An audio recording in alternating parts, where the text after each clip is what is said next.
প্রতিশ্রুতি ছিল, কিন্তু তার প্রতিফলন হলো কই? আজ থেকেই সস্তায় পাওয়া যাবে নিত্য প্রয়োজনীয় জিনিস বার্তা দিয়েছিলেন গতকাল খোদ প্রধানমন্ত্রী, কিন্তু বাস্তবের সেই স্বস্তি মিলল কি? এই আলোচনায় আপনাদের সামনে বিস্তারিতভাবে তুলে ধরবো আমরা। আম আদমির স্বস্তির কৃতিত্ব নিয়েও উৎসবের মরশুমে কিভাবে রাজনীতির দড়ি টানাটানি চলছে তাও দেখাবো। পাশাপাশি দেখাবো উৎসবের আনন্দে গা ভাসাতে তৈরি মানুষের মনের ঈশান কোণে কেন দানা বাঁধছে আশঙ্কা। শহরে পরপর গুলি চলছে, দিনে দুপুরে গুন্ডারাজ চলছে, এমনকি পুলিশের ভূমিকা নিয়ে খোদ আদালত আজকে প্রশ্ন তুলেছে। আমাদের সঙ্গে স্টুডিও বিশিষ্ট অতিথিরা রয়েছেন, প্রত্যেকের কাছে এই নিয়ে আসবো। কিন্তু আলোচনার শুরুতে জিএসটি আজকের দিন থেকে গতকালই ঘোষণা করেছিলেন বিকেল 5টায় প্রধানমন্ত্রী নরেন্দ্র মোদী যে আজকে সূর্যোদয়ের সঙ্গে সঙ্গে নবরাত্রির প্রথম দিনে জিএসটি সাশ্রয় উৎসব শুরু হয়ে যাবে। সকাল থেকে আমরা প্রত্যেকটা এই শহরের একাধিক জায়গায় আমরা ঘুরেছি। বাস্তবে প্রতিশ্রুতির প্রতিফলন কতটা দেখা গেল, আমি শুরুতে গ্রাউন্ড রিয়ালিটি আপনাদের সামনে হাজির করব। দেখুন, মাথার তেল থেকে মুদিখানা সামগ্রী সোমবার থেকে চালু হলেও প্রথম দিনই কি পুজোর মুখে মধ্যবিত্তের মুখে সার্বিক হাসি ফোটাতে পারল নতুন জিএসটি কাঠামো? এক ধাক্কায় বহু নিত্য প্রয়োজনীয় জিনিসের দাম কি কমে গেল? ঘুম থেকে উঠে বাজারে গিয়ে সাধারণ মানুষের মুখে হাসি চওড়া হলো? উত্তর থেকে দক্ষিণ একাধিক বাজারে বাস্তব পরিস্থিতি খতিয়ে দেখলাম আমরা। প্রথম গন্তব্য দক্ষিণ কলকাতার গড়িয়াহাট বাজার। এই বাজারে বহু দোকানেই দেখা গেল সেই আগের দামেই চলছে মুদিখানার বিকিকিনি। জিএসটি কমেছে, কিন্তু আমাদের এখনো জিএসটি কমার জিনিসটা আসেনি, আগের মালেই আছে। এগুলো এখনো কম দামের আমাদের কাছে আসেনি। যে কোনো সাবান বা শ্যাম্পু হয়তো সামনের সপ্তাহে আসতে পারে, কি দেখা যাক অর্ডার হলে। কথা কিন্তু কমেনি তো, আমাদের তো আগের মাল রয়ে গেছে না। আমরা যেরকম দামে কেনা আছে সেরকমই বেচবো, ক্লিয়ার করবো আমরা। নিশ্চয়ই সুবিধা হবে, আমাদের আম জনতার অবভিয়াসলি অনেক সুবিধা হবে। আপাতত তো একই দাম দিলাম, নিশ্চয়ই এর পরের লটে যেগুলো আসবে ডেফিনেটলি অনেক কম হবে। উত্তর কলকাতার মানিকতলা বাজারেও একই হাল। মাল অনেকে তোলেনি তো, মাল তুললে তারপরে যা হবে বিল দেখা যাবে না। কোম্পানিও তোলেনি, তারপরে আমরাও তুলছি না। আমরা বলি যাক এখন 22 তারিখের কাটুক, তারপরে দেখা যাবে। হ্যাঁ, নতুন দামে এইবারে আজকে থেকে যা মাল ঢুকবে সেটা যা হবে আমরা মার্জিন সেইরকম হিসেবে বেচব।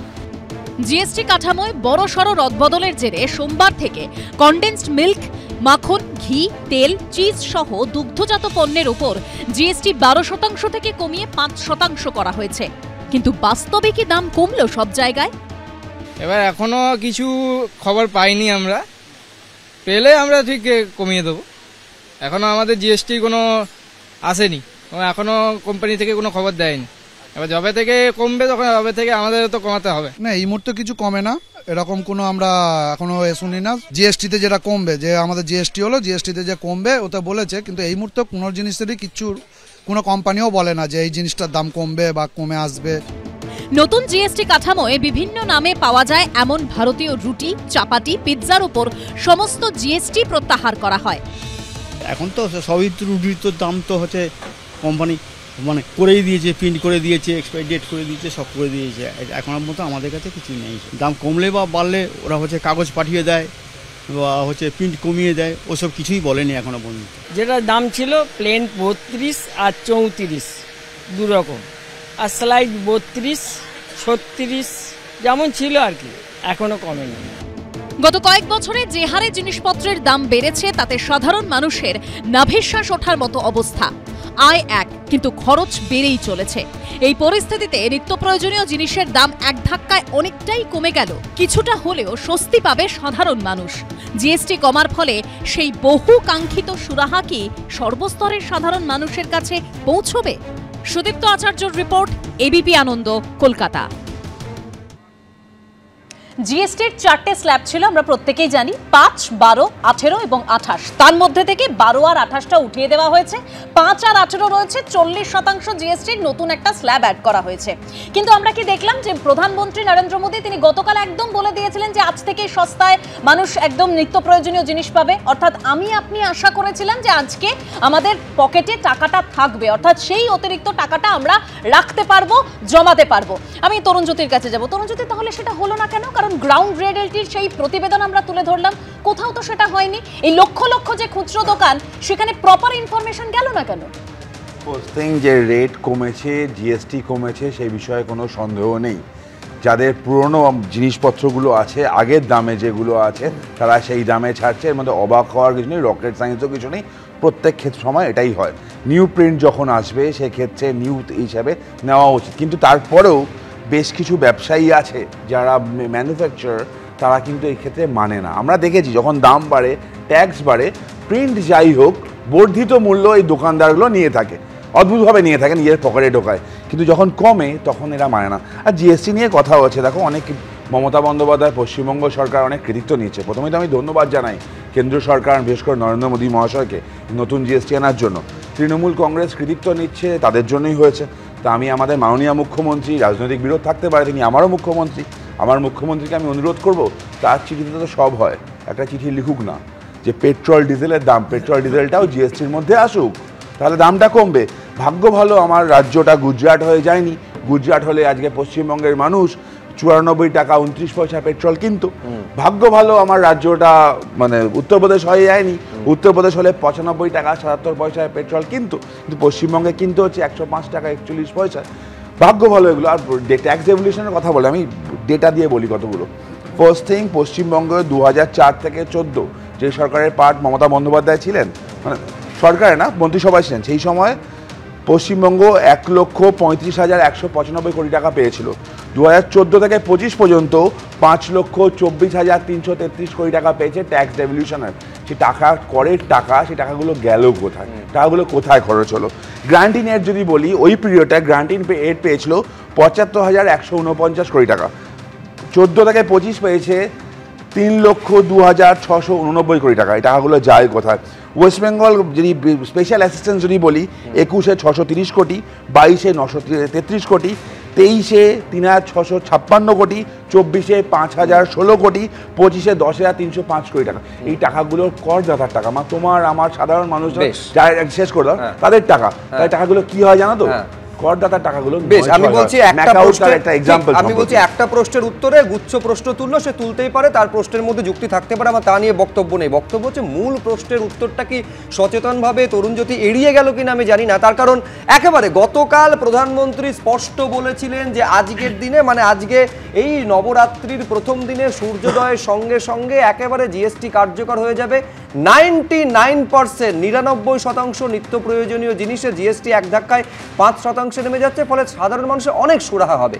এবার আমি আরেকটা তথ্য দিই, এতগুলো তথ্য তরুণজ্যোতি দিয়েছিল, আমি আরেকটা তথ্য দিয়ে তন্ময় ঘোষের কাছে আসবো। এনপিপিএ বলে একটা সংস্থা আছে, ন্যাশনাল ফার্মাসিউটিক্যাল প্রাইসিং অথরিটি, স্পষ্ট নির্দেশ তারা জারি করেছিল যে পুরনো ওষুধের দোকানগুলোর জন্য পুরনো স্টকের ওষুধ রয়েছে, এই যুক্তি দেখিয়ে পুরনো দাম নেওয়া যাবে না। নতুন হারে যে জিএসটি, অর্থাৎ যে জিএসটি কম হার যেটা সংশোধিত হয়েছে, সেই দামে জিএসটি লাগু করতে হবে এবং তারপর দাম কমে কতটা হচ্ছে প্রত্যেকটা দোকানে সেই তালিকা টাঙাতে হবে। আচ্ছা, আপনারা যারা এই মুহূর্তে এবিপি আনন্দ দেখছেন, তারা তো প্রচুর মানুষ নিশ্চয়ই কোনো না কোনো প্রয়োজনে ওষুধের দোকানে গেছেন। কটা দোকানে এই লিস্ট আপনারা টাঙানো হয়েছে দেখেছেন? আমাদের প্রতিনিধির আমি এই আলোচনাতে একটা সময় দেখাবো, দোকানে গিয়েছেন, তারা বলছেন একই যুক্তি, পুরনো স্টকের জিনিস রয়েছে, আমি নতুন দামে বিক্রি করবো কি করে? অর্থাৎ প্রতিফলনের, প্রতিশ্রুতির বাস্তব প্রতিফলন তন্ময়দা আজকে কিন্তু বাজারে দেখা গেল না। নরেন্দ্র মোদী সরকার, তার সঙ্গে যুক্তি, তার সঙ্গে পদ্ধতি, এইগুলোর কোনো সম্পর্ক আছে বলে যদি এখনো অবধি কেউ ভেবে থাকেন, তাহলে তারা ভুল করছেন। কারণ আমরা প্রতিটি ঘটনায় একই জিনিস দেখেছি। সে ডিমনিটাইজেশনের সময়তেও বলেছিলেন, मुझे 50 दिन दीजिए नहीं तो ये चौराहा पे खड़ा करके जिंदा जला देना। তার ফলশ্রুতি আমরা দেখেছি কি হয়েছে, ভুলে গেছেন। ওনারা যখন কোনো কিছু করেন তারপরে ক্রেডিট নেওয়া বাদ দিয়ে আজ পর্যন্ত কিছু করেছেন বলে আমার মনে পড়ে না। এই জিএসটি 1 জুলাই 2017 সালে চালু হলো। কেন হয়েছিল? তখন এই কথাগুলো মনে ছিল না যে স্বাস্থ্য বিমা থেকে শুরু করে নিত্য প্রয়োজনীয় জিনিস যেটা সাধারণ গরিব মানুষরা প্রতিদিন ইউজ করে, সেই জিনিসগুলো জিএসটি কমাতে হবে। মনে ছিল না যে একজন স্বাস্থ্য বিমা 50,000 টাকা করলে 9,000 টাকা তাকে অ্যাডিশনাল জিএসটি হিসাবে পে করতে হচ্ছে, সেইগুলো মনে ছিল না। তরুণ বললেন যে মাননীয় মুখ্যমন্ত্রী লিখেছেন, সত্যিই তো লিখেছেন, চিঠি লিখেছেন। প্রথম যিনি ভয়েস তুলেছেন তিনি তো মুখ্যমন্ত্রী মমতা বন্দ্যোপাধ্যায়। তিনি বলেছিলেন স্বাস্থ্য বিমা কমাতে হবে, জিএসটি। যাই হোক, আজকে কমিয়েছেন, ভালো কথা। বলছি একটা এখানে তথ্যকে ঠিক হলো কি, কারণ মমতা বন্দ্যোপাধ্যায় নিঃসন্দেহে প্রশ্ন তুলেছিলেন। মমতা বন্দ্যোপাধ্যায় চিঠিটা কেন্দ্রীয় অর্থমন্ত্রী নির্মলা সীতারামনকে লিখেছিলেন গত বছরের 1 আগস্ট। তার আগে 28 জুলাই এই দাবি নিয়ে চিঠিটা তো নীতিন গডকরি দিয়েছিলেন কেন্দ্রীয় অর্থমন্ত্রীকে, যে একেবারে সম্পূর্ণ এই যে মেডিক্লেম এবং স্বাস্থ্য বিমার থেকে যে 18% জিএসটি তুলে দিতে হবে। নীতিন গডকরি লিখেছিলেন। নীতিন গডকরি এবং নরেন্দ্র মোদী একটা সিদ্ধান্ত নিলে নীতিন গডকরি অন্য কী রকম সিদ্ধান্ত নেন বা তারা পাশাপাশি চেয়ারে বসে থাকলে কীরকম ব্যবহার হয় সেই রাজনৈতিক পর্যায়ে ঢুকছি না, তাতে প্রমাণিত হয়ে যাবে যে তাদের ভিতরের ব্যাপার। আমি ওটাতে ঢুকবো না। আজকের যে জিএসটি নিয়ে আলোচনা হচ্ছে, আমার বক্তব্য এই যে এত বছর ধরে যে টাকাগুলো লুট করলো, এবং তরুণ বলছিল না যে টাকা করের টাকা, ঠিকই তো, টাকা তো হচ্ছে সরকারের কোনো টাকা হয় না, টাকাটা হচ্ছে জনগণের, তোমার আমার যারা দেখছেন প্রত্যেকটা মানুষের টাকা। সরকার হচ্ছে সেই টাকার কাস্টোডিয়ান। আমার বক্তব্য, টাকাগুলো পশ্চিমবঙ্গের টাকা, আমরা বাংলার রেসপেক্টে ধরলে বাংলার সেই টাকা তুলে নিয়ে চলে যাচ্ছে কেন্দ্র সরকার জিএসটির মাধ্যমে, কারণ রেভিনিউ জেনারেট করার আর কোনো অপশন এখানে নেই। পুরো স্ট্রাকচার জিএসটিতে ফেলে পুরোটা কেন্দ্র নিয়ে চলে যাচ্ছে। তাহলে ফেডারেল স্ট্রাকচার অনুযায়ী সেই টাকাটা তো ফেরত আসার কথা, ফেরত কেন আসেনি? 1,95,000 কোটি টাকা ফেরত কেন আসেনি? গত বছর 2024 সালের অগাস্ট মাস থেকে জল জীবন মিশনের যে সেন্টারের 60% টাকা দেওয়ার কথা, একটা পয়সাও দেয়নি। আমি একদম স্পেসিফিক নাম করে বলছি, জল জীবন মিশন অগাস্ট 2024 থেকে কেন্দ্র সরকার একটা পয়সাও দেয়নি, অর্থাৎ টাকা নেওয়ার সময় নিচ্ছে। এরপরে এই যে জিএসটি কমলো, আমরা খুশি যে সাধারণ মানুষের উপর তাদের করের বোঝা লাঘব হলো। আমাদের সরকারের, অর্থাৎ রাজ্য সরকার, শুধু আমাদের সরকার নয়, বিভিন্ন স্টেটের রাজ্য সরকারের যে পরিমাণ রেভিনিউ, কিছুক্ষণ আগে সুব্রজিৎ ওষুধের কথা বলছিলে সুব্রজিৎ, এবং সেখান থেকে আমি একটা প্রতিবেদন এবার তুলে ধরবো। অর্থাৎ আজ থেকে জিএসটি মুক্ত হয়েছে 36টি জীবনদায়ী ওষুধ। 12-18% স্ল্যাব থেকে 5% নেমে এসেছে একাধিক ওষুধ ও চিকিৎসা সরঞ্জাম। কিন্তু খাতায় কলমে দাম কমলেও কলকাতার একাধিক ওষুধে এখনো দেখা গেল একেবারে উল্টো ছবি। দেখুন, দোকান থেকে আপনাকে বিল দিল ওষুধের? না, বিল দেয়নি। জিএসটি কমেছে জানেন? জানাইছি, কিন্তু কাটছে না তো এখানে। সোমবার থেকে খাতায় কলমে জিএসটির রেট কমে গেল ঠিকই, কিন্তু দাম কি কমলো? নিত্য প্রয়োজনীয় অসংখ্য জিনিস কি আগের চেয়ে কম দামে পেতে শুরু করলো সাধারণ মানুষ? প্রশ্নটা উঠল। তার কারণ ওষুধের দামে নতুন জিএসটি কাঠামো কার্যকরী হলেও এখনো তার কোনো প্রভাবই দেখা গেল না কলকাতার একাধিক ওষুধের দোকানে। এক কথায় ধোঁয়াশা, বিভ্রান্তি। অমিল ওষুধের বিল, বন্ধ কম্পিউটারাইজড বিল, ওষুধে লাগু পুরনো জিএসটি রেট। দেবীপক্ষের দিন থেকেই জিএসটি মুক্ত হয়েছে 36টি জীবনদায়ী ওষুধ। 12 ও 18% স্ল্যাব থেকে 5% নেমে এসেছে একাধিক ওষুধ ও চিকিৎসা সরঞ্জামের। কিন্তু বাস্তবের পরিস্থিতিটা ঠিক কেমন?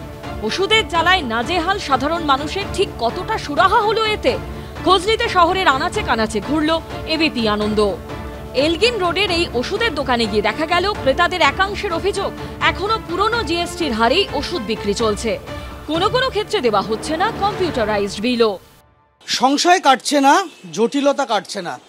কি রেটে জিএসটি ধার্য করা হবে?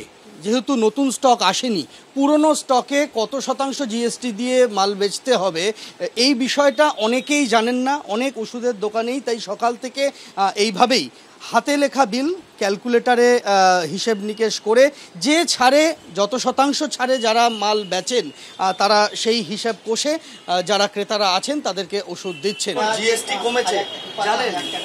জানাইছি, ওই খবরে দেখেছি, কিন্তু কাটছে না তো এখানে। জিএসটি কম হিসেবে বিল করছে না তো। জিএসটি হিসাব বলতে এখনো পর্যন্ত আমাদের কোনো তথ্য তেমন আসেনি, এবং আপাতত এইভাবে চলে। পুরনো দাম না নতুন দাম?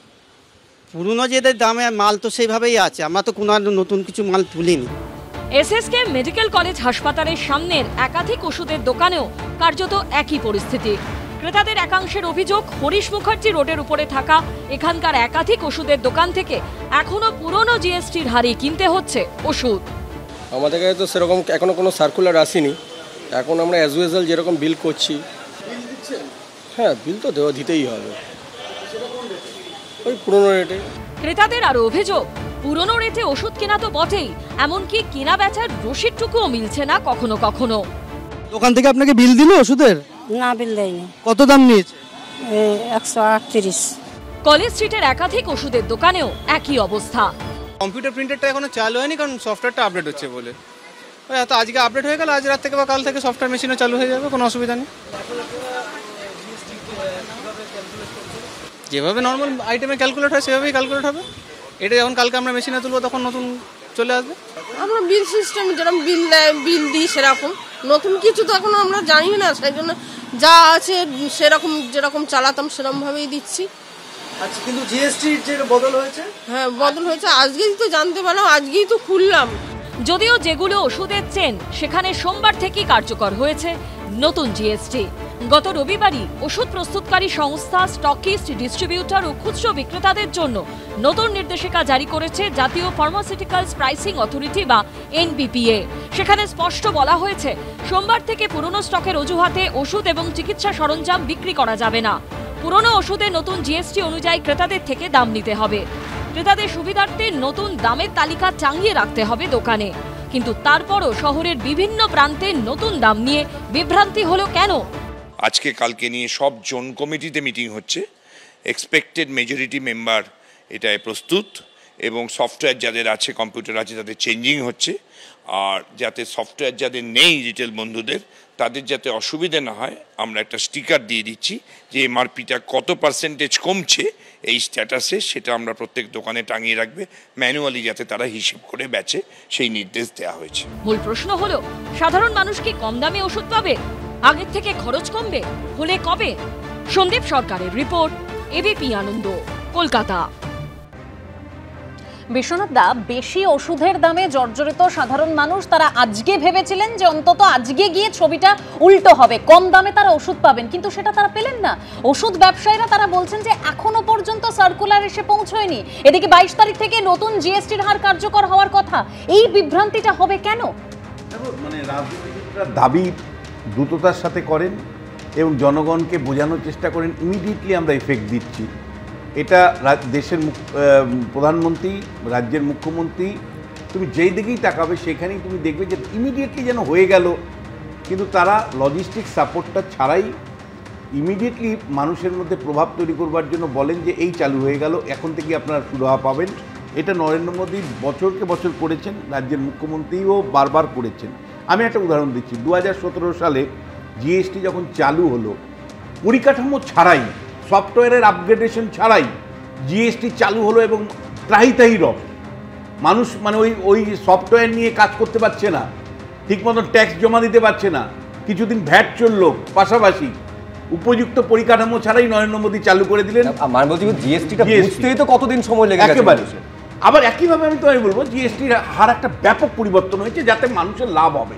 আমি মনে করি যে বিরাট লাভ হবে মানুষের, কিন্তু প্রশ্নটা হচ্ছে তার পরিকাঠামো, তার উপযুক্ত অ্যাওয়ারনেস, তার জন্য নির্দেশিকা, এগুলো তো আপনি না করে আপনি কি করেছেন যে মানে উৎসবমুখী মানুষকে মানে কার্যত বিভ্রান্তি তৈরি করেছেন যে ভাই কালকে সকাল থেকে তুমি সুযোগ পাবে। অ্যাকচুয়ালি আপনার দরকার কি ছিল যে ভাই আমি 7 দিন কুলিং পিরিয়ড দিলাম, সময় দিলাম, যে পুরনো সিস্টেমে যাদের মাল স্টক আছে তাদের শেষ হবে, 7 দিনের পর থেকে কিন্তু নতুন হার চালু করতেই হবে। আমি উপযুক্ত পরিকাঠামো দিলাম না, আমি নির্দেশিকা দিলাম না, আমি প্রশিক্ষণ দিলাম না, অথচ আমি উৎসবমুখী জনগণকে বোঝাতে চাইলাম যে নরেন্দ্র মোদী সরকার কতটা দরদি, ইমিডিয়েটলি কালকের থেকেই আপনার সেভিংস হয়ে যাবে। ফলে এই ভাবনাগুলো কিন্তু পলিটিশিয়ান মনে রাখবে, রাজনীতিবিদরা সবসময়ই মানে মানুষকে মানে এমন একটা অবস্থান তৈরি করে যে তারাই হলো মসিয়া, তারাই সমস্ত কিছু করছে। এটা যে সিস্টেমে চলে, এই যে জিএসটির হারটা কমানোর ফলে তা বিভিন্নভাবে ইমপ্লিমেন্টেশন করতে গেলে আপনাকে যে সিস্টেম আপগ্রেড করতে হবে, আপনাকে যে প্রয়োজনীয় প্রশাসনিক অ্যারেঞ্জমেন্ট করতে হবে, এই ভাবনাটার বাইরে গিয়ে মানুষ নরেন্দ্র মোদী ইম্পর্টেন্ট হয়ে যায়, মানুষ মানে মমতা বন্দ্যোপাধ্যায় ইম্পর্টেন্ট হয়ে যায়। এখানে সিস্টেমটাকে তারা কার্যত অস্বীকার করে ব্যক্তিটাকে গুরুত্ব দিতে গিয়ে কিন্তু আমি তোমায় বলছি এই বিপর্যয়গুলো ঘটে। এটা আমরা ডিমনিটাইজেশনের সময়ও দেখেছি, এটা জিএসটি লাগু হওয়ার সময় দেখেছি, আজকে ব্যাপকভাবে যখন পরিবর্তন জিএসটিতে এসেছে, যেটাতে আমি মনে করি আবারও বলছি মানুষের কল্যাণ হবে, বড় ধরনের বিনিয়োগের সম্ভাবনা তৈরি হবে। তার কারণ মানে মানুষের যদি ক্রয় ক্ষমতা বাড়ে, অতিরিক্ত টাকা হাতে থাকে জিএসটি হার কমানোর ফলে সেই ক্রয় ক্ষমতার ফলে মানুষ অনেক জিনিস কিনবে, কিনলে আরো প্রোডাক্ট মানে চাহিদা বাড়বে, চাহিদা বাড়লে ইনভেস্টমেন্ট বাড়বে। এবং আন্তর্জাতিক স্তরের যদি তুমি কর কাঠামো দেখো, তাতে আমি বলবো এই মুহূর্তে ডেভেলপিং কান্ট্রির মধ্যে ভারতবর্ষের 5% যে ট্যাক্স জিএসটিতে এনেছে, এটা রেভলিউশনারি মানে উদ্যোগ। এবং এর পূর্ণ সুযোগটা আমাদের যদি নিতে হয়, তাহলে রাজ্যকেও কিন্তু বিবেচনা করতে হবে যে ভাই মানে তেলের থেকে কি করে অতিরিক্ত সেসটা কমাবো। মমতা বন্দ্যোপাধ্যায়, অভিষেক বন্দ্যোপাধ্যায়কে সিরিয়াসলি ভাবতে হবে যে জিএসটির এই সুযোগটাকে যদি কাজে লাগাতে হয়, অতিরিক্ত বিনিয়োগ থেকে আনতে হয়, তাহলে যেভাবে পেট্রোল ডিজেলের অতিরিক্ত কর আপনি চাপিয়ে রেখেছেন দিনের পর দিন, অনুরোধ সত্ত্বেও মমতা বন্দ্যোপাধ্যায় আপনার কমাননি সেস, ফলে তেলের থেকে সেস যদি না কমান আর বিদ্যুতের ইউনিট প্রতি দাম যদি আপনি না কমান, তাহলে কিন্তু যে জিএসটির যে সুবিধাগুলো মানে করের হার কমার ফলে যে সুযোগগুলো আমাদের আসবে, সেটা কিন্তু ততটা আমরা পাবো না। অন্য রাজ্যের অধিবাসীরা যেটা পাবে। বিনিয়োগের ক্ষেত্রেও কিন্তু সেই একই গল্প আমি তোমায় বলবো যে সেজের হার না কমালে, তেলের দাম না কমালে পূর্ণ সুযোগ কিন্তু আমরা নিতে পারবো না। নিঃসন্দেহে এখানে বিজেপি এবং তৃণমূলের মুখপাত্ররা রয়েছেন, এই উত্তর তারা দেবেন। কিন্তু আমি এখানে কৌস্তবের কাছে এই কারণে আসতে চাইবো, তার কারণ ডিমনিটাইজেশনের প্রসঙ্গ বিশ্বনাথ চক্রবর্তী তুলে দিয়েছেন। ডিমনিটাইজেশন যেদিন ঘোষণা করা হলো, হঠাৎ এরকমটা নয় যে রাত্রি 8টার সময় বলে দেওয়া হলো কাল থেকে 500 টাকা 1000 টাকা নোট একেবারে অচল। এটা তো 3 তারিখে জিএসটি কাউন্সিলের মিটিং হলো কৌস্তব, তারপরে নির্মলা সীতারামন বৈঠক করে, সাংবাদিক বৈঠক করে একেবারে বললেন 22 তারিখ, মানে আমি হাতে 19 দিনের একটা কুলিং পিরিয়ড পেয়েছি ব্যবস্থা নেওয়ার জন্য, পরিকাঠামোকে আরো জোরদার করার জন্য। তারপরেও এই 22 তারিখ থেকে সেই জিএসটির হার কমানোর সুফল কেন সাধারণ মানুষের ঘরে পৌঁছবে না? আমি বলবো যে আমরা সবসময় ইনডাইরেক্ট ট্যাক্স কমানোর পক্ষে। গরিব মানুষের, খেটে খাওয়া মানুষের, শ্রমজীবী মানুষের সুবিধা হয় ইনডাইরেক্ট ট্যাক্স কমলে। আচ্ছা, ডাইরেক্ট ট্যাক্স বাড়ছে কি? সেন্ট্রাল এক্সচেকারে টাকা জমা পড়বে তো, নাকি লক্ষ লক্ষ কোটি টাকা রাইট অফ করে দেওয়া হবে এবং কর্পোরেটের দালালি করা হবে, আর সেই কর্পোরেট কোম্পানির কাছ থেকে ইলেকট্রাল বন্ডের টাকা নেওয়া হবে ওষুধ কোম্পানিগুলোর কাছ থেকে। ওদিকে আপনি বিজেপিকে দেখুন, এখানে তৃণমূল কংগ্রেসকে দেখুন। আমার কথা হচ্ছে 22,40,00,000 মানুষ ম্যাল নিউট্রিশনে ভুগছে গোটা দেশে। 22,40,00,000 মানুষ, কি যায় আসে জিএসটির দাম কমলে? তাদের কি যায় আসে? একটা দেশের সরকার বলছে আমি আয়ুষ্মান ভারতে এত মেডিকেল ইন্স্যুরেন্স করেছি, রাজ্যের সরকার বলছে আমি স্বাস্থ্যসাথীতে এত মেডিকেল ইন্স্যুরেন্স করেছি। যদি সংখ্যাটা এইরকম সংখ্যা যদি হয়, এরকম যদি সংখ্যা হয়, তাহলে কত পার্সেন্ট মানুষ মেডিকেল ইন্স্যুরেন্স কত পার্সেন্ট তাও কমলো? আমি তো বলেছি যে ইনডাইরেক্ট ট্যাক্স কমলে ভালো। না, বলছি তুমি এর পজিটিভ দিকটা দেখো, এটা কমা মানে আরো বেশি সংখ্যায় মানুষ তারা ইন্স্যুরেন্সের মধ্যে আসতে পারবে। মানে এই যুগে স্বাস্থ্য বীমা থাকাটা তো ভীষণ প্রয়োজন। দেখছি তো, কিন্তু কত পার্সেন্ট? আমি বলছি তুমি তথ্যটা বের করো না। আমি তো বললাম যে এটা কেন্দ্রীয় সরকারের তথ্য নিয়ে বলছি। আমি বলছি যে মোদিবাবু বললেন যে প্রাইভেট ইনভেস্টমেন্ট বাড়বে। 2024-25-এর বাজেটে নির্মলা সীতারামন বলেছেন প্রাইভেট ইনভেস্টমেন্ট এত পার্সেন্ট হচ্ছে বাড়বে, অর্ধেকও বাড়েনি। আমি বলছি ফুড ইনটেক কমছে, ম্যাল নিউট্রিশন বাড়ছে, হাঙ্গার ইন্ডেক্সে আমরা 127 নম্বরে গোটা পৃথিবীতে, হাঙ্গার ইন্ডেক্সে 127 নম্বরে। আসলে প্রাইভেট ইনভেস্টমেন্ট বাড়ছে না, কারণ মানুষের ক্রয় ক্ষমতা কমছে। সত্যি যদি জিএসটিটা কমে, সত্যি যদি ওষুধের দাম কমে, আমরা তো চাই সাধারণ মানুষের, যেটা বিশ্বনাথবাবু বলছিলেন, সাধারণ মানুষের ক্রয় ক্ষমতা বাড়ুক। সাধারণ মানুষের ক্রয় ক্ষমতা বাড়লে মার্কেটও বাড়বে। কিন্তু মুশকিল হচ্ছে এই যে জিএসটি কমাবার ফলে দেখবেন কথাটা অলরেডি এসছে, দাম যেই বেড়ে গেল, প্যাকেটে যা দাম থাকে সেই দাম থেকে বাড়তি নেওয়া হয়, দাম যেই কমে গেল দামটা কমে না। এবং এই দাম কমা বাড়া এটা ঠিক করে কারা? ম্যানুফ্যাকচারাররা, প্রডিউসাররা ঠিক করেন। মানুষ, সাধারণ মানুষের ওপর তার প্রয়োগ পড়ে না। এমনকি দেখা যায় আমাদের একটা জিনিসের 10 টাকা দাম, সেটা 20 টাকা করে দিয়ে 2 টাকা ডিসকাউন্ট দেওয়া হচ্ছে। নানান ধরনের ছলচাতুরি, কালোবাজারি। আচ্ছা, তুমি একটা ছোট্ট কথা বলছি, ছোট্ট কথা। আজকে বাই ওয়ান গেট ওয়ান সেটাও একটা আছে, মানে আচ্ছা একটা ছোট্ট কথা আজকে আরো বেশি দেখা যায়। ধরুন আজকে কলকাতা শহরে আপনি আপনার পাড়ায় শশা কিনতে গেছেন, যে দামে আপনি শশা কিনছেন, যার কাছ থেকে কিনছেন তার 5 টাকা লাভ হচ্ছে না, 1 টাকা হয়তো কেজিতে লাভ হচ্ছে। আর যে মাঠে শশা বিক্রি করছে তা সে হয়তো 4 টাকায় বিক্রি করছে, আপনি 80 টাকায় কিনছেন। মাঝখানে কালোবাজারিরা, ফাটকাবাজরা, সুবিধাভোগী অংশ, তারা টাকাটা মেরে দিয়ে চলে যাচ্ছে। কৃষকেরও লাভ হচ্ছে না, আপনারও লাভ হচ্ছে না। তাহলে দেশের সরকার মানে আমি ভূমিকা নিতে হবে। তরুণ জ্যোতি এর উত্তর দেবে নিঃসন্দেহে। যেটা এতক্ষণ ধরে কৌস্তব বললো সেটাকে এক লাইনে বললে যেটা দাঁড়ায় সেটা হচ্ছে আজকে দিনের আরেকটা জুমলা। একেবারেই তাই। আসবো তরুণজ্যোতি, আসবো। তবে অবশ্যই বাজারের দিকটা তো আমাদের নজরে রাখতেই হচ্ছে এবং সেই কারণে অবশ্যই আমি অনির্বাণদার কাছে যাব। কিন্তু দেখুন, যখন আমরা দেখলাম ইনকাম ট্যাক্সে ছাড় ঘোষণা করা হলো, তখনও আমরা ভাবলাম মানুষের হাতে অর্থ থাকবে, অর্থ বাঁচবে, অর্থাৎ অর্থনীতির একটা চাঙ্গা দিক, সেই দিকটা আমরা নজরে করেছিলাম এবং তখনও অনির্বাণদার সাথে কথা হয়েছিল। এখনো অনির্বাণদা, যে জায়গাটা তৈরি হলো এই নতুন জিএসটির ক্ষেত্রে তো একই জায়গা, মানুষের হাতে টাকাটা থাকবে, কিন্তু সেই ধোঁয়াশাটা তো রয়েই গেল বাজারে। না দেখো, ডাইরেক্ট ট্যাক্স আর ইনডাইরেক্ট ট্যাক্সের মধ্যে একটা মূলগত পার্থক্য আছে। ডাইরেক্ট ট্যাক্সটা ওই আমার যদি 12 লক্ষ টাকা অবধি ট্যাক্স দিতে না হয়, আমার টাকাটা আমার পকেটেই থেকে গেল আর সরকারের রাজস্ব ক্ষতি হলো, যেটা 1 লক্ষ কোটি টাকার কথা বলা হয়েছে। ইনডাইরেক্ট ট্যাক্সে অনেকগুলো লেয়ার আছে। যখন ইনডাইরেক্ট ট্যাক্স কমানো হলো, জিএসটি কমানো হলো, এর সুবিধাটা, ইতিহাস বলছে এর সুবিধাটা কিন্তু পুরোপুরি ক্রেতারা পাবেন না। যতই আমরা কালকে 5টার সময় শুনলাম ভাষণ, তার আগের দিন শুনেছি, কিন্তু এটার যে ইতিহাস বলছে যখন ইনডাইরেক্ট ট্যাক্স কমানো হয় তার যে বেনিফিটটা, সেই বেনিফিটটা ক্রেতারা যেরকম পায়, তার মধ্যেখানে যতগুলো হাত বদল হচ্ছে তারা সবাই কিন্তু সেই সুবিধাটা নিতে চায়। এবং আজকে দেখো, বাস্তবে তোমরা যেটা দেখাচ্ছ এটাই কিন্তু ভবিতব্য ছিল। কীরকম? আপনি লোকাল যে দোকানগুলোতে যাচ্ছেন, মুদিখানার দোকান, সেটা মুদিয়ালির একটা মুদিখানার দোকান, আপনি বাস্তবতাটাকে স্বীকার করুন। তিনি মালটা কিনছেন কোথার থেকে? বড় বাজার থেকে, হোলসেলারের থেকে নিয়ে আসছেন। সেখানে কোনো রিসিট নেই, সেখানে একটা সাদা কাগজে এত টাকা এত কেজির জিনিস সে নিয়ে চলে এলো। পরের দিন আপনি যখন সেই মুদিয়ালির দোকান থেকে জিনিসটা কিনছেন, একটা টুথব্রাশ, আপনিও কিন্তু কোনো বিল দিচ্ছেন না, একটা সাদা কাগজে একটা ফর্দতে আপনার টোটাল বিল হলো, আপনি টাকা দিলেন, বাড়ি চলে গেলেন। আপনি কোনো সুপার মার্কেটে যান, সেখানে গিয়ে কিন্তু আপনি দেখবেন জিএসটির হারটা যে কমেছে, সেটার একটা হয়তো এফেক্টিভ আপনি দেখতে পাবেন। তার কারণটা কি জানেন? এই যে কিছু দোকানদারকে দেখাচ্ছিলেন না, বলছিলেন আমার সফটওয়্যার আপডেট হচ্ছে না, এই সবগুলো হচ্ছে কথার কথা। আপনি আজকের দিনে দাঁড়িয়ে যে প্রোডাক্টটা, যে জিএসটি নতুন কার্যকর হলো, তার বেশি অতিরিক্ত আপনি জিএসটি নিতে পারবেন না। কিন্তু আমি তো প্রধানমন্ত্রীকে বিশ্বাস করব। আজকে সকাল থেকে দোকানে গিয়ে গতকাল যা প্রধানমন্ত্রী বলেছেন সেটা বাস্তবে দেখতে পাবো, এটাই তো স্বাভাবিক। একজন সাধারণ মানুষ কি বুঝবে? এটাই তো বুঝবে। শুভ্র, আমি তোমাকে একটা কথা বলি, ভারতবর্ষে মানে ডায়নামিক্সটা অন্যরকম। কি, আপনি যদি একটা এসি কিনতে যান, আপনি এসির দোকানে গিয়ে এসিটাকে বার্গেনিং করবেন, 42,000 টাকা দাম বললে আপনি বলবেন দামটা একটু কমান, দামটা একটু কমান, আপনাকে 40,000 টাকা বেস্ট প্রাইসে দিল। আমি বলছি, আপনি যদি এসিটা যখন এবার বিলটা করতে যাবেন, তখন দেখবেন তার মধ্যে জিএসটি কতটা আছে। কিন্তু সাধারণ মানুষ যখন বাজারে যাচ্ছেন, যেগুলো আমি বলছি, যেগুলোতে আপনি বিল পাচ্ছেন, কনজিউমার ডিউরেবলস, সেখানে জিএসটি আজকে থেকেই কমেছে। কিন্তু নিত্য নৈমিত্তিক জিনিস, যেটার উপরে অধিকাংশ মানুষ ভরসা করেন, মধ্যবিত্ত, এবং যখন জিএসটি এত কথা আমরা শুনছিলাম, তখন বলা হচ্ছিল মধ্যবিত্ত, নিম্ন মধ্যবিত্ত, প্রান্তিক মানুষ সবাইকে সুযোগটা দেওয়া হবে। এই সুযোগটা কিন্তু কোনো ম্যাজিকে আজকে থেকে হবে না। আমি আপনাকে দায়িত্ব নিয়ে বলছি। তরুণজ্যোতি তিওয়ারির কাছে আসবো। আমি বলছি, কার্যত এটা তো ম্যাজিকের মতনই হবে। এই রকমটা তো প্রত্যাশা করা হয়েছিল যে সূর্যোদয়ের সঙ্গে সঙ্গে ছবিটা বদলে যাবে।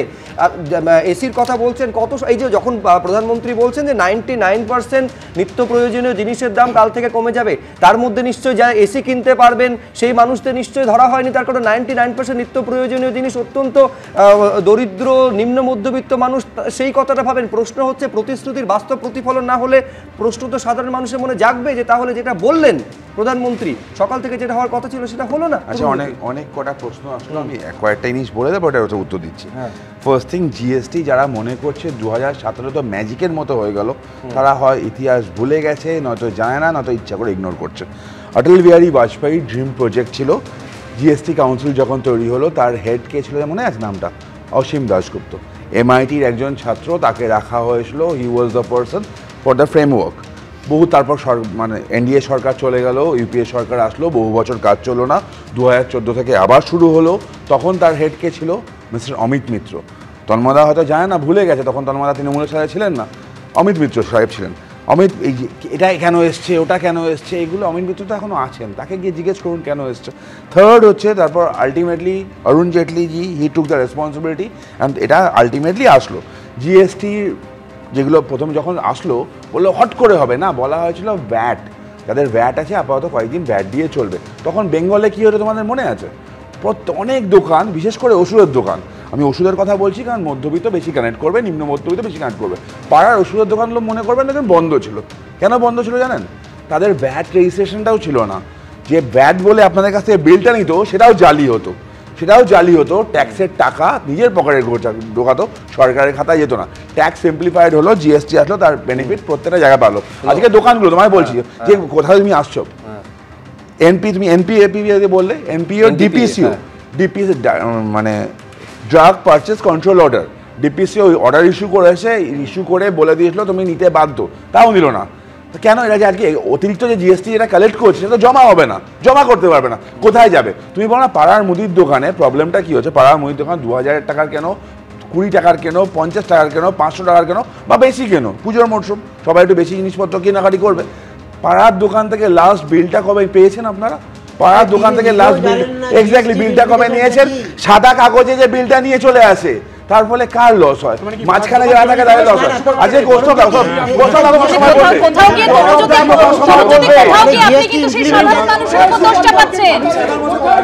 মানে এখানেও কোথাও গিয়ে সাধারণ মানুষ কেন জিএসটি পাচ্ছে না, নতুন হারে জিএসটি, সেটা নিয়েও কোথাও গিয়ে সাধারণ মানুষেরই দোষ হয়ে গেল। কারণ প্রশ্নটা কি করলেন তরুণজ্যোতি, যে আপনারা খুচরো একদম পাড়ার দোকানে গিয়ে কবে সেই নতুন বিলটা পেয়েছেন বা জিএসটির বিলটা পেয়েছেন, কিন্তু এইখানেও কোথাও গিয়ে তরুণজ্যোতি আমি আসবো, অবশ্যই আপনি কথা বলবেন পরে, কিন্তু কৃতিত্ব নিয়ে একটা টানাপোড়েন চললো, যে কৃতিত্ব নিয়ে টানাপোড়েন আজও চলেছে, একেবারে রাজনৈতিক টানাপোড়েন। দেখুন, त्योहारों के इस मौसम में जनता जनार्दन को ये डबल बोनांजा मिला है। সব টাকাটা গেছে রাজ্য সরকারের কোষাগার থেকে, ক্রেডিট দিচ্ছে একজন। সোমবার থেকে কার্যকর হলো নতুন হারে জিএসটি, কিন্তু এর কৃতিত্ব কার? নরেন্দ্র মোদীর, না রাজ্য সরকারগুলির, নাকি উভয় পক্ষেরই? এই নিয়ে টানাপোড়েন চলছেই। হরিদাস পাল নরেন্দ্র মোদী করেছে, মোদীজি করেছেন, গোটা দেশ তার কাছে কৃতজ্ঞ। দুর্গাপূজায় এবং নবরাত্রিতে তিনি ভারতবাসীকে গিফট দিয়েছেন। বিজেপি হেরেছে বলে জিএসটি কমেছে, 10 বছরও তো জিএসটি কমেনি, আর যেদিনকে বিজেপি শূন্য সেদিনকে জিএসটি শূন্য। রবিবার জাতির উদ্দেশ্যে ভাষণে জিএসটির নতুন কাঠামোর সুফল বোঝানোর চেষ্টা করেন প্রধানমন্ত্রী। আর সোমবার অরুণাচল প্রদেশের ইটানগরের সভা থেকে ফের একবার জিএসটি সাশ্রয়ের কথা তুলে ধরলেন তিনি। आज से जीएसटी को भी हमने सिर्फ 2 स्लैब तक सीमित कर दिया है, 5% और 18%। बहुत सारी चीजें अब टैक्स फ्री हो गई है, बाकी सामान पर भी टैक्स बहुत कम हो गया है। आप आराम से अब अपना नया घर बना सकते हैं। कोई स्कूटर बाइक खरीदना है, बाहर खाना पीने के लिए जाना है, कहीं घूमने फिरने जाना है, ये सब पहले से सस्ते हो गए। নরেন্দ্র মোদী যখন জিএসটি সাশ্রয়ের সাফল্য ঘরে তুলতে চাইছেন, তখন পাল্টা মমতা বন্দ্যোপাধ্যায় মনে করিয়ে দিয়েছেন যে তিনি প্রথম জীবন বীমা এবং স্বাস্থ্য বীমায় জিএসটি তুলে দেওয়ার দাবি করেছিলেন। জিএসটি নিয়ে মনে রাখবেন যেটা হয়েছে, সেন্ট্রাল গভর্নমেন্টের কোনো ক্রেডিট নেই। আমি এটা প্রথম দাবি করেছিলাম চিঠি লিখে, যে ইন্স্যুরেন্স থেকে জিএসটি তুলে নেওয়া উচিত।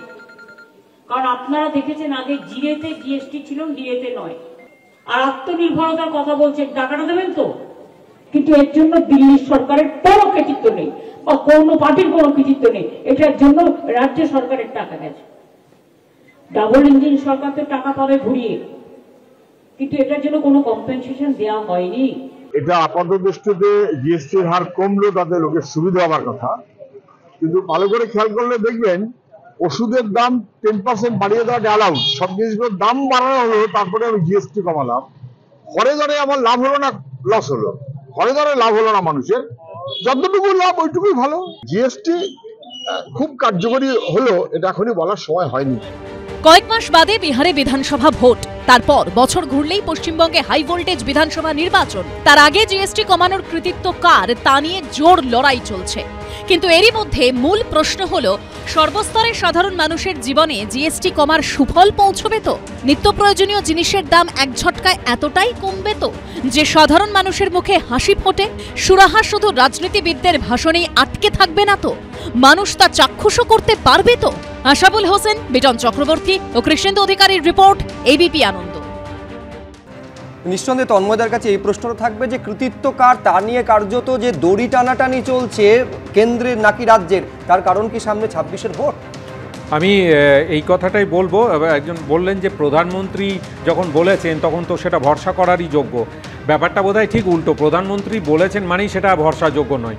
তার কারণ হচ্ছে পরপর কয়েকটা তথ্য তুলে ধরি। আমি প্রথমে শুরু করেছিলাম ডিমনিটাইজেশন দিয়ে, আমি লকডাউনের কথা বলতে পারি, তারপরে জিএসটির কথা বলতে পারি। সব সময় যখন কেউ একটা রাষ্ট্র চালান, আমাদের মতো এরকম একটা মহান দেশ, 140 কোটি মানুষের দেশ, সেই দেশ যখন চালান সব কিছুতে যদি রাজনীতি গুলিয়ে ফেলেন তাহলে রাষ্ট্র চলবে কিভাবে?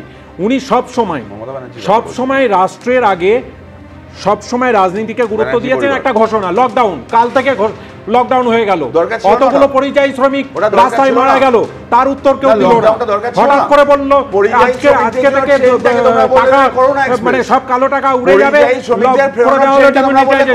কয়েকশো লোক মারা গেল রাস্তায়, বহু মানুষের ব্যবসা চলে গেল। এই যে হাঙ্গারি ইন্ডেক্সের কথা বলছিল, আজকে ভারতবর্ষের প্রধান সমস্যা যে অর্থনৈতিক বৈষম্য কে তৈরি করেছে?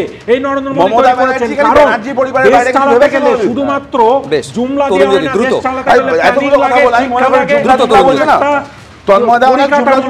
প্রথমে বললো তখন জল জীবন মিশন নিয়ে, আমি মনে করে দিই একটা পয়সা পাবে না। কেন পাবে না জানো তো?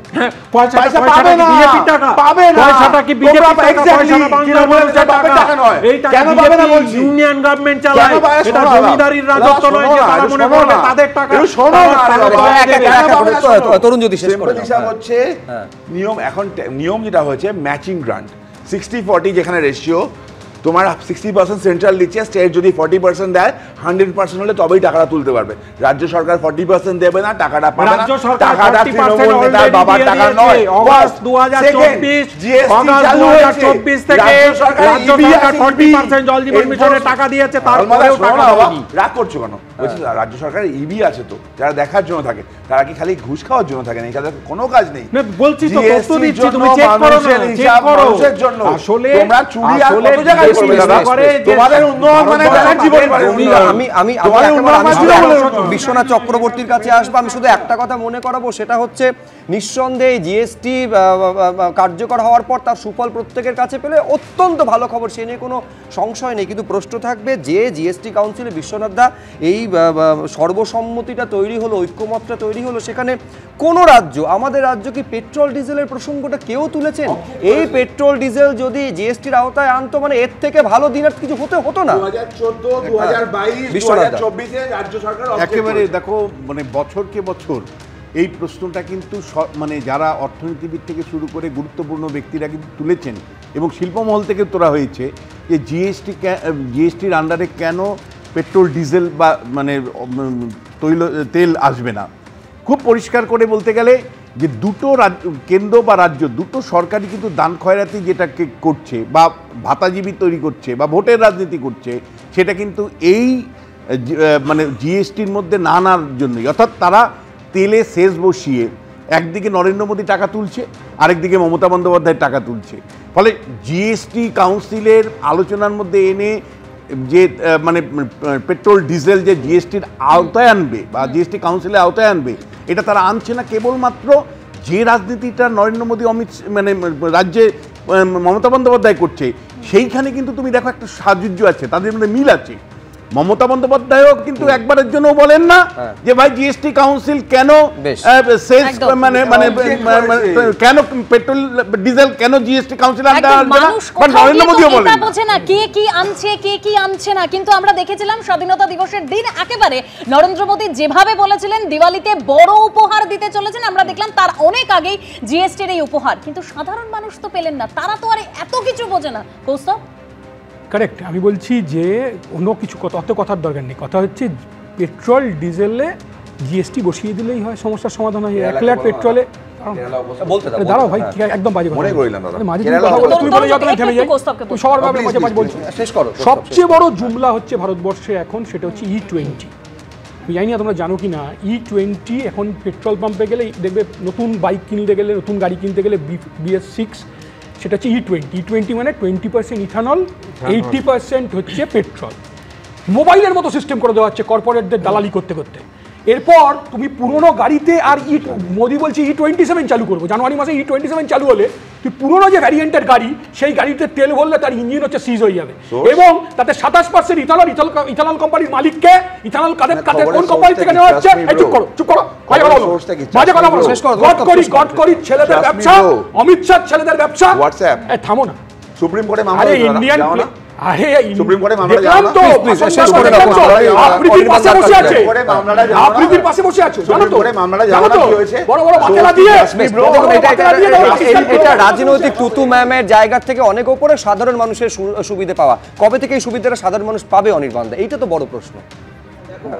কিন্তু তার আগে আমি একটা প্রতিবেদন অনির্বাণ দার কাছে যাওয়ার আগে একবার দেখিয়ে দিই দর্শকদের, সেটা হচ্ছে আমরা জিএসটি কোথায় কোথায় বাস্তবে কার্যকর হচ্ছে না, সাধারণ মানুষ সুফল পাচ্ছে না সেটা দেখালাম, এবার সুফল পাচ্ছে কোথায় সেটাও সমানভাবে দেখাবো। দেখুন,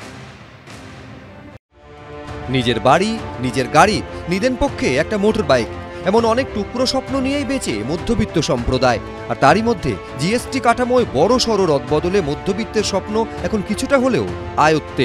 দেবীপক্ষের শুরুর দিন থেকে নতুন জিএসটি কাঠামো অনুযায়ী দাম কমেছে একাধিক যানবাহনেও, যেমন 350 সিসির নিচে মোটরবাইকে জিএসটির হার 28% থেকে কমে হয়েছে 18%, যার প্রভাব দেখা গেল মিন্টো পার্কের এই মোটরবাইক শোরুমে। কর্তৃপক্ষ বলছে দাম কমায় দ্বিগুণ গতিতে বেড়েছে বিক্রি। কাস্টমাররা পুরো উৎসব হিসাবে এটাকে নিয়ে নিয়েছে।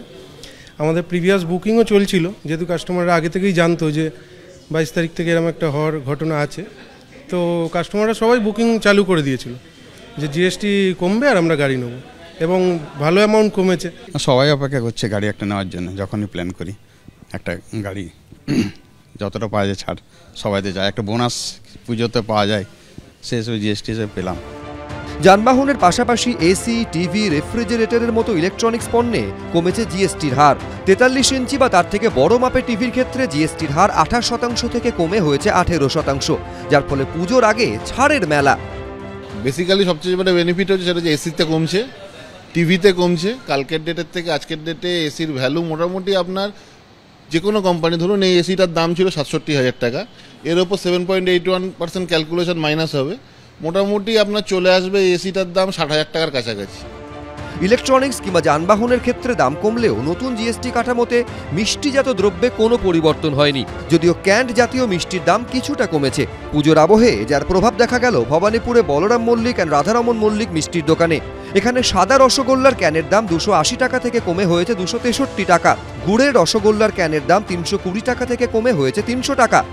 প্যাকিং রসগোল্লাতেই জিএসটিটা ছিল, সেই থেকে মানে 12 থেকে 18 থেকে কমে এখন 5% চলে এসেছে, সেই অনুযায়ী দাম কমে গেছে। আর যত রকম স্ন্যাক্স আছে তার মধ্যে দাম কমেছে। দাম কমেছে নিমকির প্যাকেট, ভুজিয়া জাতীয় নোনতা খাবারের। আমাদের দাম কমছে বলছে, আমাদের মিষ্টির যেসব দাম ছিল 5% করে জিএসটি ছিল, 5% করেই রয়েছে। আমাদের শুধু দাম কমে যাচ্ছে হচ্ছে চিড়ে ভাজা, নিমকি, এগুলোর উপর দাম কমে যাচ্ছে। মূল্যবৃদ্ধির এই বাজারে জিনিসপত্রের দাম কমলে আখেরে সাধারণ মানুষেরই সুরাহা হয়। তাই মূল প্রশ্ন হলো, জিএসটি রদবদলে কতটা লাভবান হবেন সাধারণ মানুষ?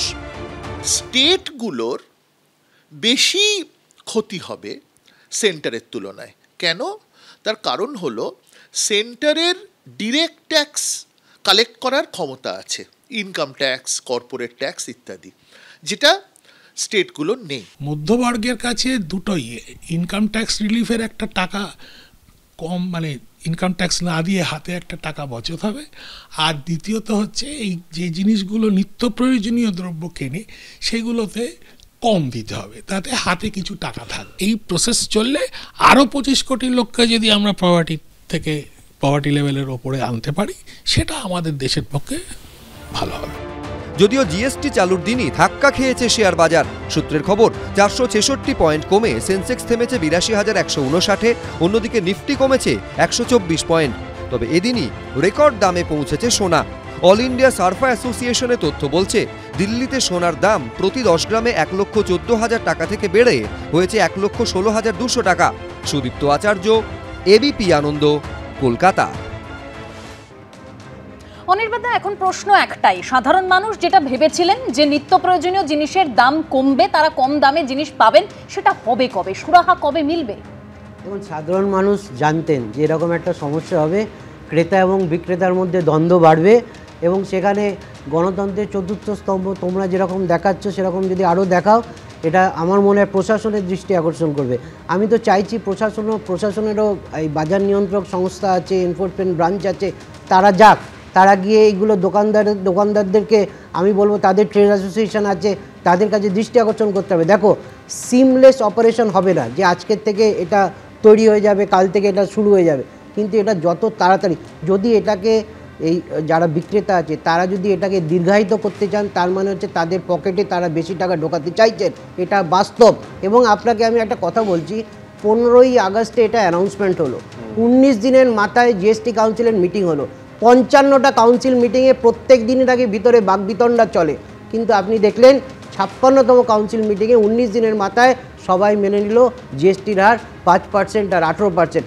তার থেকে আবার 19 দিনের মধ্যে আজকে 22 তারিখে যখন জিএসটি ইমপ্লিমেন্টেশন হচ্ছে, তখন একটা সহমত হওয়ার আমি বলবো একটা প্রাণান্তকার চেষ্টা আমরা দেখব ক্রেতা এবং বিক্রেতার মধ্যে হওয়ার কথা, যেখানে প্রশাসনের নজরদারি থাকবে, না হলে কালোবাজারি বাড়বে।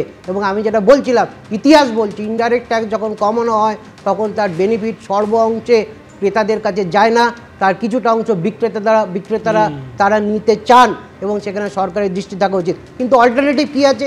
আমি শুনছিলাম কিছু টোল ফ্রি নাম্বার দেওয়া হয়েছে 1915। শুভ্র, ফোন করে দেখো, আমি জাগৃতি বলছি, করে তোমাকে 1 টিপতে বলবে, কখনো 2 টিপতে বলবে, কখনো 3 টিপতে বলবে, তুমি ওই টিপতেই থাকবে, ততক্ষণে তোমার আর ধৈর্য থাকবে না। একটা হোয়াটসঅ্যাপ নাম্বার দেওয়া আছে, হোয়াটসঅ্যাপ নাম্বারে আপনাকে বলছে আপনার যদি কোনো অভিযোগ থাকে আপনি উপযুক্ত ডকুমেন্ট সহ আপনি আপলোড করুন। আমরা কোন দুনিয়াতে বাস করছি যেখানে প্রত্যেকটা মানুষের কাছে টেকনোলজিক্যাল সাপোর্ট নেই, তিনি জানেন না গ্রামগঞ্জের মানুষ কোন নাম্বারে ফোন করতে হবে, তাকে যদি আপনি সঠিক দামে জিনিসটা না দিতে পারবেন তাহলে এই বাস্তবতাটা কোথায়? কিন্তু আমি বলছি সরকারের যে চেষ্টা, সেই চেষ্টাটা যাতে জারি থাকে, তাহলে এখানে তৃণমূল, বিজেপি, কংগ্রেস, সিপিএম, তুমি, আমি সবাই কিন্তু এই সুবিধাটা পাবো। এবং যারা টিভির পর্দায় চোখ রেখেছেন তারা কিন্তু এই ডবল ইঞ্জিন, সিঙ্গেল ইঞ্জিন কৃতিত্বকার, সেটা নিয়ে তারা একমাত্র একেবারে যেটা ক্রেতা এবং বিক্রেতার মধ্যে সম্পর্ক বলছিলেন যে ক্রেতা পেতে চাইবে, বিক্রেতা নিজের মুনাফার অংশটা রাখতে চাইবে। আমি এখানে আরেকটা সম্পর্কের কথা দর্শকদের মাঝে আনবো, সেটা হচ্ছে রাজ্য সরকার এবং রাজ্য সরকারি কর্মচারী। ডিএর কথা বলছি, যে ডিএ রাজ্য সরকারকে দিতেই হবে, রাজ্য সরকারি কর্মচারীদের একটা বড় অংশ বলছে, যে জন্য মামলা সর্বোচ্চ আদালত পর্যন্ত গড়িয়েছে। সেইখানে আজকে শুনানিতে এই সওয়াল করা হলো যে দেশে যতগুলি রাজ্য রয়েছে তার মধ্যে 12টি এমন রাজ্য সরকার রয়েছে যারা কেন্দ্রীয় সরকারের হারে ডিএ দেয় না। সুপ্রিম কোর্টে লিখিত আকারে এই বক্তব্য জমা দিয়েছে রাজ্য সরকার। এবার মামলাকারী যারা আইনজীবী রয়েছেন তারা নিজেদের বক্তব্য জমা দেবেন। সুপ্রিম কোর্টে ডিএ মামলা শুনানি শেষ হয়ে গেছে, আর এবার রায় কি হবে সেদিকে সকলের নজর। দেখুন, রাজ্য সরকারের কেন্দ্রীয় হারে ডিএ দেওয়ার কোনো আইন নেই। বিভিন্ন রাজ্য সরকার বিভিন্ন হারে ডিএ দেয়। ডিএ মামলায় সুপ্রিম কোর্টে এই বক্তব্য আগেই জানিয়েছিল রাজ্য সরকার।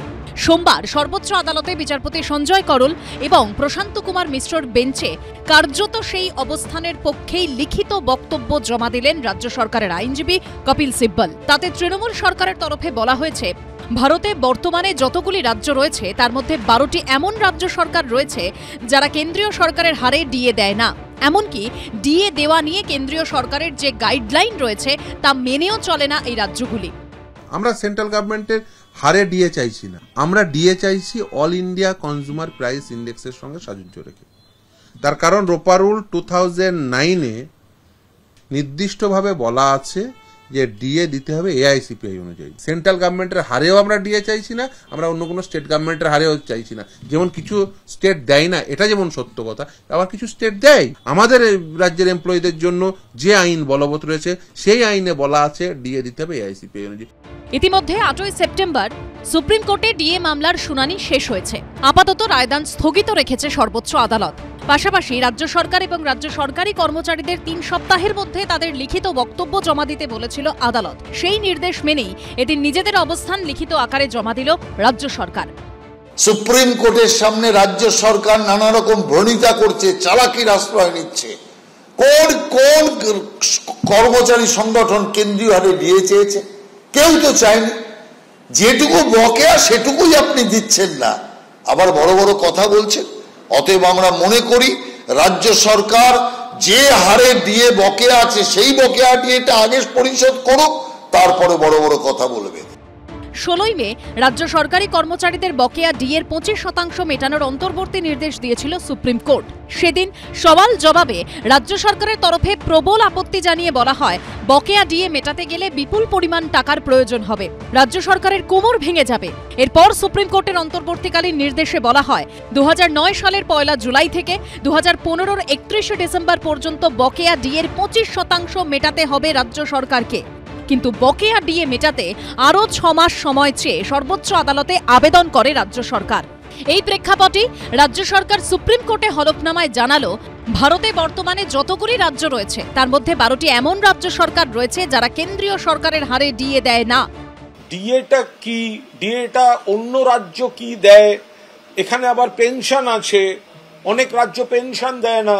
তাই তুলনামূলক বিচার যেটা হবে সেটা রাজ্য সরকারের তরফ থেকে একদম সঠিকভাবে উপস্থাপিত করে দেয়া হয়েছে। তো ফলে এটা তো সবাই দেখতেই পাচ্ছেন যে কেন্দ্রীয় সরকারের হারের ডিএ সে তো বিজেপি শাসিত রাজ্যও দেয় না। তো সেগুলো তো শুনতে হবে, একতরফা প্রচার করে গেলে মানুষকে বিভ্রান্ত করলে তো হবে না। রাজ্য সরকার তাদের বক্তব্য লিখিত আকারে জমা দেওয়ার পর এবার মামলাকারী রাজ্য সরকারি কর্মচারীরা তাদের বক্তব্য হলফনামার আকারে সুপ্রিম কোর্টে পেশ করবে। সৌভিক মজুমদার, দীপক ঘোষ ও অনির্বাণ বিশ্বাসের রিপোর্ট, এবিপি আনন্দ।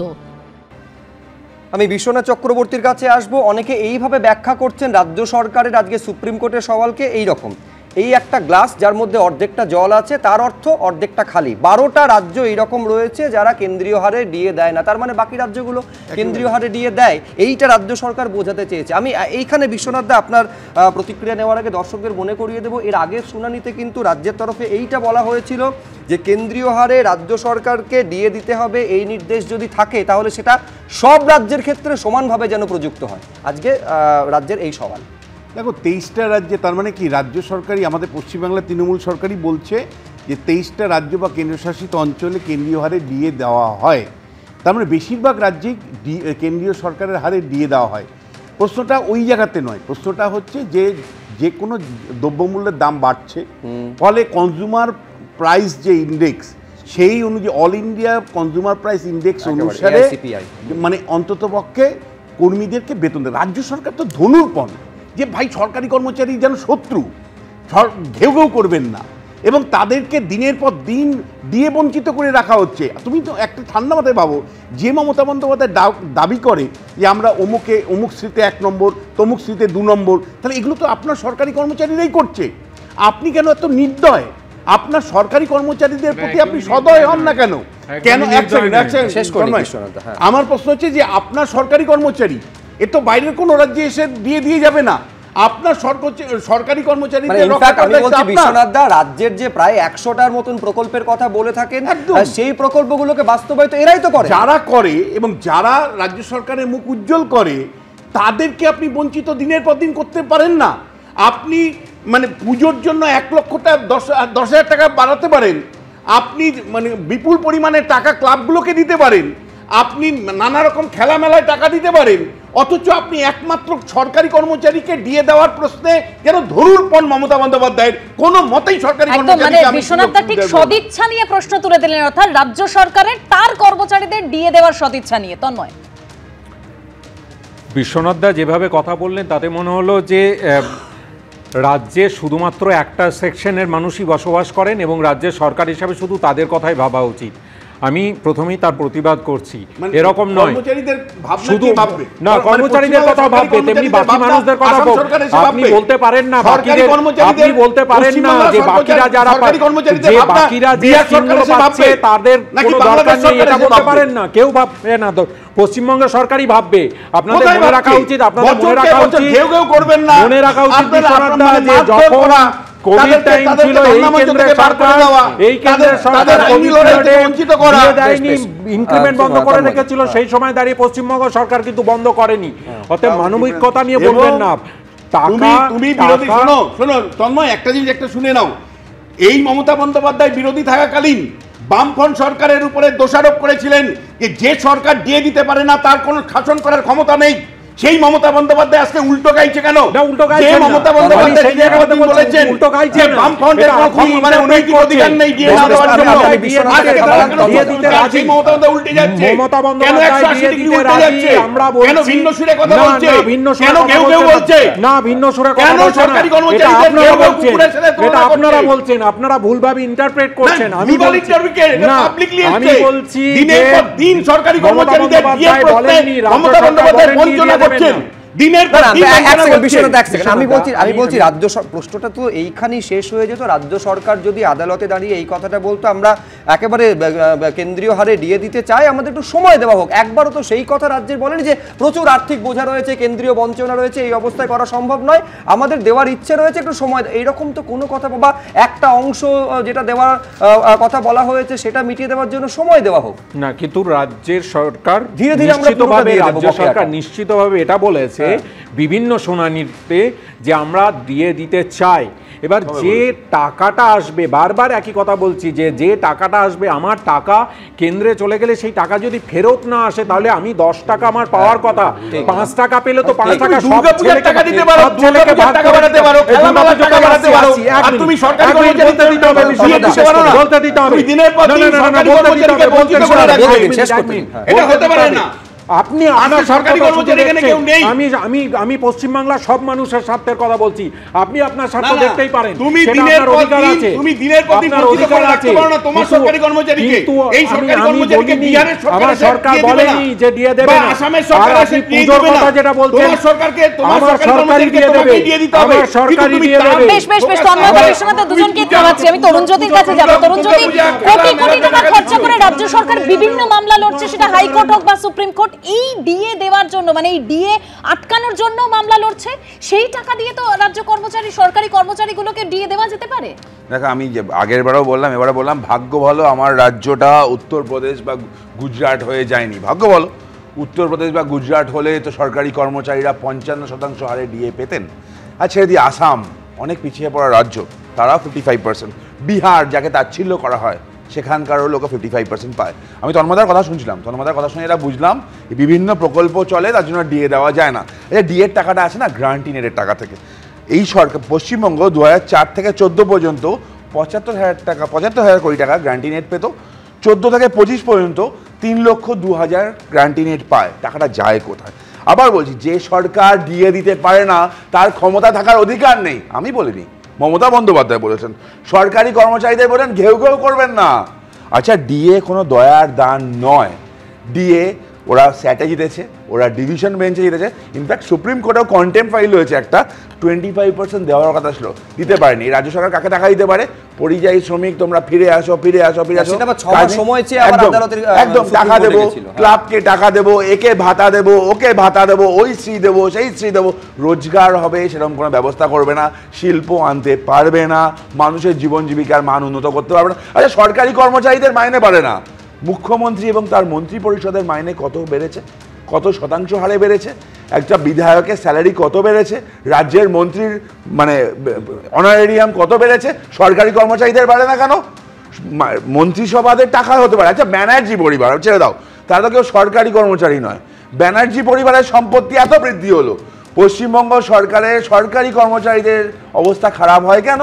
মুখ্যমন্ত্রী ব্যানার্জি পরিবারের লোকজন সব সমাজ সেবা করে কোটিপতি হয়ে যাচ্ছে, এরা দিনের পর দিন গরিব হয়ে যাচ্ছে। আর চাই তাদের অধিকারের টাকা চাইলে বলে ঘেউ ঘেউ করবে। আমি এখানে কৌস্তবের কাছে আসবো। আমি বলছি কেন্দ্রীয় বঞ্চনার জন্য ডিএ দেওয়া যায় না, কিন্তু কেন্দ্রীয় বঞ্চনাটা বছর বছর পুজোর অনুদান বৃদ্ধির ক্ষেত্রে কোনো অন্তরায় হয় না। কৌস্তব, আমি জাস্ট একটা কথা বলে নিই। আমি যেটা বলতে চাইছি, যে প্রশ্নের উত্তরগুলো দেওয়া হলো না, এক পুজো নিয়ে এবং তরুণ যেটা বললো, এইটার উত্তরটা আমাকে দিতে হবে। এবার কৌস্তব বলুক, তারপরে সমস্যা ছিল। বাংলা একটা সময় ছিল, রাজ্যের মুখ্যমন্ত্রী বা অর্থমন্ত্রী যখন রাজ্য সরকারি কর্মচারীদের মিটিংয়ে যেতেন, গিয়ে বলতেন সহকর্মী বৃন্দ। আসলে এই যে রাজ্য সরকারি কর্মচারী যাদের বলছেন না ঘেউ করবেন না, ঘেউ করবেন না, কুকুর বলছেন আসলে রাজ্য সরকারি কর্মচারীদের মুখ্যমন্ত্রী, ওনারা কিন্তু কলিগ, ওনার কলিগ, নিজের কলিগ। এটা গেলে কেন করছেন? এটা তন্ময়দারাও জানে এটা কেন করছেন। তার কারণ এই সংখ্যাটা তো অল্প, সেইটা না করে যদি অন্যভাবে ভুয়ো পুজো কমিটিতে টাকা দিয়ে সাইফোনিং তৃণমূলের পার্টি অফিস, বুথ কমিটিতে টাকা দিয়ে সাধারণ মানুষকে খবর না দিয়ে আমার পাড়ায় আমার সমাধান, সাইফোনিং টাকা, সরকারি টাকা 9-6 চলে যাবে অন্য টাকা। সমস্ত জায়গায় ইঞ্চিতে ইঞ্চিতে কাটমানি সেখান থেকে হচ্ছে তৈরি হবে। ডিএ দেওয়া শুধু নয়, ডিএ নিয়ে সুপ্রিম কোর্ট কি বারবার বলছে, ওখানে সুপ্রিম কোর্টে গিয়ে নানা নছিলা এবং শুধু তাই না, মদন মিত্র থেকে শুরু হয়েছে পর কেসে রাজ্য সরকার ট্যাক্স পেয়ারদের পয়সায়, আমাদের পয়সায়, ট্যাক্স পেয়ারদের পয়সায় যেভাবে খরচা করছে, চোর দুর্নীতিগ্রস্ত তৃণমূল নেতাদের বাঁচিয়ে নিয়ে আসার জন্য আমরা দেখছি। আমরা বলছি শ্বেতপত্র বের করতে হবে রাজ্যের সরকারকে, কত টাকা তুমি নাম করা উকিলদের দাঁড় করিয়ে তুমি চুরির হাত থেকে নিজেকে বাঁচাবার চেষ্টা করেছো। লাস্ট কথা আমি বলে নি, ডিএ নিয়ে রাজ্যের মুখ্যমন্ত্রী আগে অতীতে কি বলেছিল আমরা জানি সে সময় রাজ্যের মুখ্যমন্ত্রী কি বলেছিল। মুখ্যমন্ত্রীকে তার ভার্সন শোনানো উচিত বলে আমরা মনে করি, কিন্তু ওরা পরিকল্পিত উপায়টা করছে। ওরা জানে যে এই ডিএ যদি সরকারি কর্মচারীদের দেওয়া হয়, আমি দেখলাম বিশ্বনাথবাবুকে আক্রমণ করছেন তন্ময়দা, আপনার কথা বলছেন, আপনার কথা, এর থেকে তো মাল ভাগ পাবে না। এটা না করে যদি অন্য কোনো ভাবে টাকা সাইফনিং করা যায় তাহলে মালের ভাগ আসবে না। প্রথম কথা হচ্ছে, আমি যেটা বারবার বলার চেষ্টা করছি যে তরুণও যেটা বললো বা কৌস্তভও যেটা বলার চেষ্টা করলো, আমি বলছি যে একটা সমাজে বিভিন্ন মানুষ থাকে, প্রত্যেকের বাকিদেরকে তরুণ যেভাবে বললো এরা তো ওই পরিযায়ী শ্রমিক এসছে এদেরকে দান করে দেওয়া হলো, দয়া করে দেওয়া হলো, তার মানে কি তারা সমাজের গরিব প্রান্তিক মানুষ, তার জন্য কি মানে শুধুমাত্র সরকারি কর্মচারীরাই মানুষ আর বাকিরা মানুষ নয়। আমি বলছি প্রত্যেকের কথাই ভাবতে হবে, আমি বলছি প্রত্যেকের কথাই ভাবতে হবে। পুজো নিয়ে বারবার বলা হচ্ছে, এটা আলোচনা যদি হয় তাহলে আমি পুজোর এই অর্থনীতিটা নিয়ে বলতে চাই।